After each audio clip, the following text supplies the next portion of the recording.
ঢাকা বিশ্ববিদ্যালয় ক্যাম্পাসে পরবর্তী নির্দেশ না দেয়া পর্যন্ত শিক্ষার্থী, শিক্ষক, কর্মকর্তা, কর্মচারীদের সব ধরনের রাজনীতি নিষিদ্ধ করা হয়েছে। রাতে বিশ্ববিদ্যালয়ের প্রশাসনিক ভবনের উপাচার্য লাউঞ্জে জরুরি সিন্ডিকেট সভায় এই সিদ্ধান্ত নেওয়া হয়। বিষয়টি নিশ্চিত করেছেন বিশ্ববিদ্যালয়ের প্রক্টর অধ্যাপক সাইফুদ্দিন আহমেদ। সভায় উপস্থিত সিন্ডিকেটের সব সদস্য রাজনীতি নিষিদ্ধের ব্যাপারে সম্মত হয়েছেন বলেও জানান তিনি। বৈঠকে ছাত্র শিক্ষক রাজনীতি ছাড়া অন্য কোনো বিষয়ে আলোচনা হয়নি বলেও জানান তিনি। উল্লেখ্য, বৈষম্য বিরোধী ছাত্র আন্দোলনের 9 দফা কর্মসূচির এক দফা ছিল ক্যাম্পাস থেকে সব ধরনের দলীয় রাজনীতি নিষিদ্ধ করা।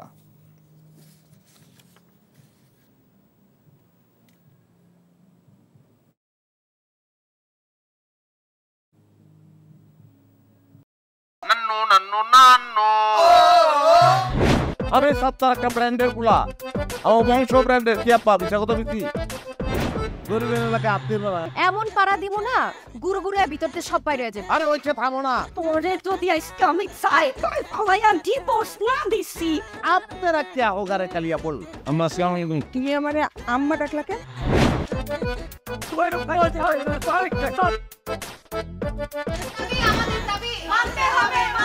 মামু তুমি গদ্দাল মাইয়া রে কোনদিন স্বামীর মুখ দেখাও না আমার আমি আপনারে আমি দেখে নিব।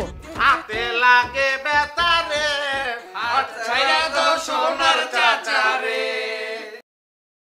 এনজিওর কিস্তি প্রথমবার বিকাশ পেমেন্ট করলেই 20 টাকা ইনস্ট্যান্ট ক্যাশব্যাক।